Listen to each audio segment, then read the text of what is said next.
Принцезата на зрно грашок. Еднаш, многу одамна, си живееше еден принц кој сакаше да се ожени за принцеза, но тоа да биде вистинска принцеза. Принцот го прошета целиот свет, барајќи таква принцеза, но не успеа да најде.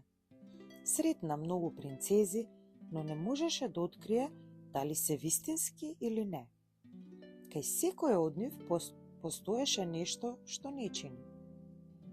На крајот, принцот се врати дома сам, потиштен што не успеа да си најде вистинска принцеза за жена. Една вечер имаше страшна бура. Врнеше пороен дожд. Молниите го параа небото и удираа силни громови. Беше многу темно и ветрот фучеше. Одненадеж некој затропа на вратата од дворецот. Кралот, таткото на принцот, појде да отвори. Кога ја отвори вратата, тој вида дека пред него стои принцеза. Таа изгледаше јадно.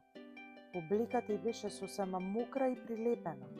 Од косата и лицето и се цедеше вода. Стариот крал ја покани да влезе внатре, а таа му кажа дека е вистинска принцеза.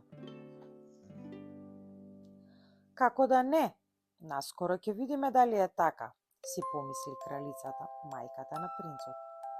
Сепак, таа никому не кажа ни збор што планира да направи. Таа отида до креветот во гостинската соба, го крена душекот со сепостелнината, потоа стави едно зрно грашок на дрвената подлога од креветот. Тогаш кралицата нареди врз зрното грашок да се постават 20 душеци, еден врз друг, а врз душеците да се постават 20 јоргани од гускини перодови. На тој кревет требаше да спие принцезата. Следното утро кралицата ја праша принцезата дали спиела добро. Воопшто не спиев убаво, и рече принцезата. Цела ноќ очи не можев да затворам. Не знам што беше, но имаше нешто тврдо под мене на креветот. Сета сум со модринки, многу ме болеше.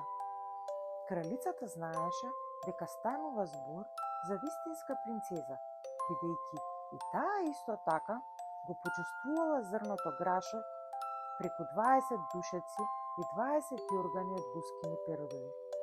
Само вистинска принцеза може да биде толку нежна и чувствителна. Принцот беше пресреќен и се ожени со неа, бидејќи знаеше дека неговата невеста е вистинска принцеза.